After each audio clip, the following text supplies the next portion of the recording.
এই পৃথিবীর চারপাশ ঘিরে আছে বিস্ময়, কিন্তু এর এক প্রান্তে এসে দাঁড়ালে মনে হয় যেন আপনি পৌঁছে গেছেন এক এমন স্থানে যেটা মানুষ জানে কিন্তু বোঝে না। এটা কেপ হর্ন, দক্ষিণ আমেরিকার একদম নিচে, পৃথিবীর ভূখণ্ডের সেই বিন্দু যেখানে সমুদ্র ও আকাশ এক হয়ে মিশে গেছে। এখানে চারপাশ শুধু জল আর বাতাস, মানুষ নেই, শব্দ নেই, শুধু প্রকৃতির এক ভয়ানক ও নীরব ভাষা। কেপ হর্ন এমন এক জায়গা যেখানে আটলান্টিক ও প্যাসিফিক মহাসাগরের মিলন ঘটে, তবে সেটা কোনো প্রেমের গল্প না, বরং দুই দানবের সংঘর্ষ। প্রতিদিন এই সংঘর্ষে তৈরি হয় বিশাল বিশাল ঢেউ, যার উচ্চতা 30 থেকে 40 ফুট পর্যন্ত পৌঁছায়। এই ঢেউয়ের ভেতর হারিয়ে গেছে শত শত জাহাজ। তাদের নাম নেই, পরিচয় নেই, তারা শুধু পরিণত হয়েছে ন্যাভিগেশন রেকর্ডের এক একটা দাগে। পুরনো নাবিকদের ডায়েরিতে লেখা ছিল, কেপ হর্ন পেরোনো মানে হচ্ছে প্রকৃতিকে একবার মৃত্যুর চোখে চোখ রাখা। তারা এখান দিয়ে যাত্রা করার আগে চিঠি লিখে যেত, মা, স্ত্রী কিংবা ঈশ্বরকে, কারণ তারা জানত ফেরার নিশ্চয়তা নেই। প্রতি বছরের কিছু মাসে এখানে ঝড় ওঠে, যার নাম স্থানীয়রা দেয় সেই শ্বাস, কারণ সেই বাতাস আপনার বুক থেকে প্রাণটাকে টেনে বের করে আনে। এখানে কম্পাস ভুল পথ দেখায়, জিপিএস সিগন্যাল হারায়, আর বাতাস এমনভাবে তীব্র হয়ে ওঠে যেন কেউ ফিসফিস করে বলছে, তুমি এখানে আসো নাই, তোমাকে আনা হয়েছে। কেপ হর্নের একমাত্র বসতি হলো একটা ছোট লাইট হাউস। এই লাইট হাউসে থাকে একজন রক্ষক ও তার পরিবার। তাদের কাজ প্রতি রাতে বাতি জ্বালানো। কেন? কারণ হয়তো কোথাও সমুদ্রের ভেতরে একটা নৌকা আছে যে জানে না সে বেঁচে থাকবে কিনা। সেই ছোট্ট আলোটা শুধু আলো না, এটা পৃথিবীর শেষ সীমানার একটা আশ্বাস। কিন্তু কেপ হর্নের অদ্ভুত বিষয় এখানেই শেষ নয়। নাবিকদের ভাষ্যে বলা হয়েছে, যখন সমুদ্র একদম শান্ত থাকে, রাতের বেলা মাঝ আকাশে এক রকমের নীল আভা দেখা যায়। সেই আলো কি? কেউ জানে না। কেউ বলে এটা অরোরা অস্ট্রালিস, আবার কেউ বলে এটা অন্য জগতের একটা সিগন্যাল। একজন বিজ্ঞানী তার নোটে লিখেছিলেন, আমি দেখেছি এমন আলো যেটা কেবল চোখে নয়, মনেও ঢুকে পড়ে। এটা পৃথিবীর আলো না। কেপ হর্নে আছে এমন কিছু ভূ চৌম্বকীয় গঠন যেখানে আর্থস ম্যাগনেটিক লাইন্স একেবারে ভেঙে পড়ে। এই জায়গা থেকে বহুবার উপগ্রহ পাঠিয়েছে অজানা তরঙ্গ। কিছু বিজ্ঞানী বিশ্বাস করেন এখানে এক ধরনের জিওগ্রাফিক ছিদ্র রয়েছে যেখান থেকে স্পেশিয়াল অ্যানোমালি তৈরি হয়। তবে স্থানীয় উপজাতিদের মধ্যে একটা প্রাচীন বিশ্বাস আছে, কেপ হর্ন হল পৃথিবীর নিচের দরজা, যেখানে আত্মারা বিশ্রামে যায় আর মাঝে মাঝে ফেরে ঝড় হয়ে। কেপ হর্ন সম্পর্কে সবকিছু জানা, এই বিশ্বাসটাই সবচেয়ে ভয়ঙ্কর।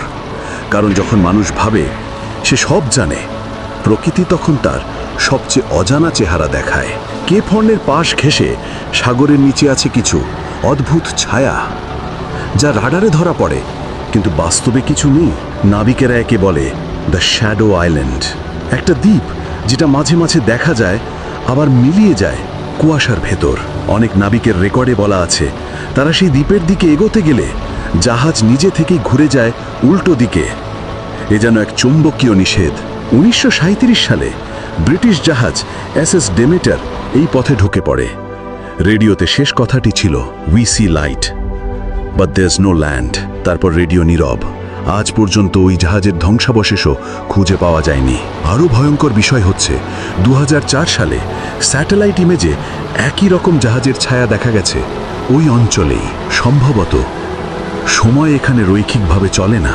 কেপ হর্নের দক্ষিণাঞ্চলে গবেষণা চালানো বিজ্ঞানীরা রেকর্ড করেছেন এমন কিছু গভীরতর শব্দ যেগুলো পৃথিবীর আর কোনো অংশে শোনা যায়নি। এই শব্দগুলো 122 হার্জ ফ্রিকোয়েন্সিতে রেকর্ড হয়। আর সবচেয়ে অদ্ভুত বিষয়, এই শব্দগুলো বস্তু বা প্রাণের নয়, বরং যেন কোনো যন্ত্র অথবা কিছু ভিন্ন কিছু তৈরি করছে। কেপ হর্নের একটা পাথুরে উপকূলে আছে একটা সুড়ঙ্গ, যেটা কেবলমাত্র নিম্ন জোয়ারের সময় এক মুহূর্তের জন্য খোলে।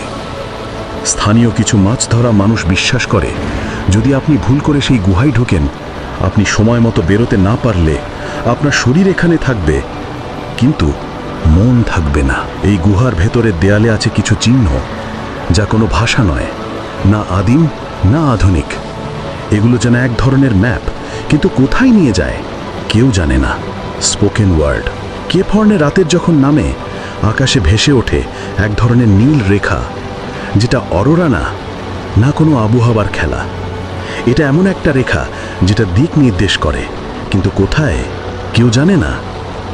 বিজ্ঞানীরা এটাকে বলে আনট্র্যাকড স্কাই পাথ, আর স্থানীয়রা বলে আত্মার পথ। প্রতিটি প্রান্তে একটা সীমা থাকে, কিন্তু কেপ হর্নে এসে আপনি বুঝবেন সীমা আসলে ভাঙে, আর তার ফাটল দিয়ে ঢুকে পড়ে এমন কিছু যা আপনি কল্পনাও করেননি। কেপ হর্নের উপকূল ঘেঁষে আছে একটা অদ্ভুত ফাটল, পাথরের স্তরে এমন এক লাইন যেটা সোজা নামতে থাকে সাগরের দিকে, আর সেখানেই পানির রং বদলে যায়। এই জায়গার নাম স্থানীয়রা দেয় লা বোকা দেল সিলেন্সিও, নীরবতার মুখ। এখানে দাঁড়ালে আপনি শুনতে পাবেন কোনো কিছু নেই, না ঢেউ, না বাতাস, না পাখির ডাক, শুধু নীরবতা। কিন্তু সেই নীরবতার মাঝেও মনে হবে কেউ যেন আপনাকে খুব গভীরভাবে দেখছে। একবার এক বিজ্ঞানী থার্মাল ক্যামেরা ব্যবহার করে এই অঞ্চল পর্যবেক্ষণ করছিলেন। সব স্বাভাবিক, কিন্তু রাত 3:46-এ ক্যামেরার ভেতরে দেখা গেল এক তাপ চিহ্ন, যেটা মানুষ নয়, কিন্তু মানুষাকৃতি কিছু যেন পাহাড়ের পেছন থেকে তাকিয়েছিল। 1 মিনিট পর ক্যামেরা অটো শাটডাউন। ব্যাটারি ঠিকঠাক থাকার পরও বিজ্ঞানী বলেছিলেন, আমি কিছু দেখিনি, কিন্তু আমি জানতাম কিছু একজন আমাকে দেখেছে। কেপ হর্নের দক্ষিণ পূর্বের একটি অঞ্চল রাডারে সবসময় টাইম ল্যাগ তৈরি করে। যেখানে এক জাহাজের পিং পাঠানো হয় 10:15-এ, তার রেকর্ড হয় 10:06-এ। 9 মিনিট আগেই। এই ঘটনা কোনো একবারের নয়, বরং একাধিকবারের রেকর্ডে প্রমাণিত।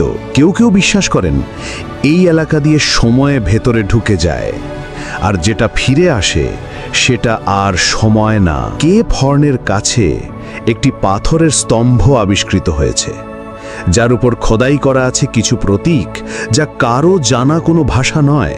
এই প্রতীকগুলোর বিন্যাস কিছুটা স্টার ম্যাপের মতো, কিন্তু তারিখ আর রেফারেন্স সব ভবিষ্যতের দিকে নির্দেশ করে।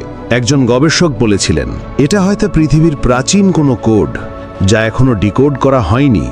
রাতের বেলা যখন আপনি এখানকার সাগরের কিনারায় দাঁড়ান, আপনার ছায়া থাকে না, চাঁদের আলো সরাসরি পড়লেও না। তখন মনে হয় আপনি পৃথিবীতে আছেন, কিন্তু পৃথিবী আপনাকে সঙ্গ দিচ্ছে না। কেপ হর্ন এখন আর শুধু একটা প্রান্ত নয়, এটা এক ধরনের অন্তর্দ্বার, যেখানে আপনার ইন্দ্রিয় কাজ করে, কিন্তু আপনি ঠিক বুঝতে পারেন না আপনি এখন কে, কোথায়, কেন। কেপ হর্নে সূর্য ওঠে, কিন্তু আলো পড়ে না। আকাশ পরিষ্কার থাকে, কিন্তু তারারা ঝাপসা। এখানে আপনি পৃথিবীতে থাকেন, তবে পৃথিবী আপনাকে চিনবে না। কেপ হর্নের একদম দক্ষিণ পশ্চিমে আছে একটা পাথরের ঢাল, এল প্ল্যানো মুয়ের্তো, দ্য ডেড স্লোপ। এই এলাকায় কম্পাস একেবারে স্থির, কোনো দিক নির্দেশ করে না। আপনি যেদিকেই যান মনে হবে আপনি একই জায়গায় দাঁড়িয়ে আছেন। স্থানীয়রা বলে এই ঢাল কোনো পাহাড় নয়, এটা একটা ঢেউ যা থেমে আছে। এখানে একবার একজন অভিযাত্রী পড়ে যায়। জায়গাটা খালি ছিল, কিন্তু হঠাৎ করেই সেজন্য ভূমির নিচে ডুবে যায়। দলবল মিলে অনুসন্ধান চালিয়েও তাকে আর খুঁজে পাওয়া যায়নি। তবে তার রেকর্ডার পাওয়া গিয়েছিল। সেখানে শেষ শব্দ ছিল, এখানে কোনো নিচ নেই, শুধু নামা। কেপ হর্নের এই অঞ্চলে আপনি চাইলে চিৎকার করতে পারেন, কিন্তু সেই চিৎকার ফিরে আসে না। এই নিঃসঙ্গতা এক ধরনের ধ্বনির খিদে, যেটা আপনার শরীরের ভেতরে গিয়ে কাঁপুনি ধরিয়ে দেয়। অনেক অভিযাত্রী জানিয়েছে তারা এখানে দাঁড়িয়ে নিজের চিন্তার আওয়াজ শুনতে পেয়েছে, ঠিক যেন কেউ ফিস ফিস করে কথা বলছে। 1891 সালের এক নৌ ক্যাপ্টেন এলায়াস মোরে লিখেছেন, আমি কেপ হর্নে 11 দিন কাটিয়েছি। 11 দিনে আমি নিজেকে 4 বার হারিয়েছি। আমি বুঝতে পারছিলাম না আমার নাম কি, না আমি কেন এখানে। তার জাহাজ ঠিকঠাক ছিল, কোনো প্রযুক্তিগত সমস্যা ছিল না। তবু তার নিজের স্মৃতির মধ্যেই ছিদ্র তৈরি হয়েছিল। কেপ হর্ন থেকে 4 নটিক্যাল মাইল দূরে সাগরের নিচে ধরা পড়েছে একটি গঠন, যেটা দেখতে অনেকটা শহরের মতোই, কিন্তু সেটি খুবই সুষম, অস্বাভাবিকভাবে কোনাকুনি, যেন কোনো সভ্যতা কংক্রিট দিয়ে নয়, কল্পনার ধাতু দিয়ে তৈরি করেছিল। এই গঠনের উপরে কাজ করা ড্রোন ডেটা হঠাৎই ব্ল্যাঙ্ক হয়ে যায়। শুধু একটি শব্দ রেকর্ড হয়েছিল, রেপেটিশন, অর্থাৎ স্প্যানিশে পুনরাবৃত্তি। গবেষক ডক্টর এলিনা ভাস্কুয়েজ বলেছিলেন, কেপ হর্নে আপনি শুধু জলবায়ুর শেষ সীমায় নন, আপনি সময়, ধ্বনি, চেতনা সবকিছুর সীমায় আছেন। আর সেই সীমা প্রতিদিন একটু একটু করে ফেটে যাচ্ছে। কেপ হর্নে আপনি একা নন। আপনি কোথায় আছেন সেটা বোঝার আগেই আপনার চেতনা এখানে থেমে যায় আর কিছু অন্য কোথাও চলে যায়। এখানে নামলে আপনি ফিরে যেতে পারেন, কিন্তু আপনি থাকবেন না।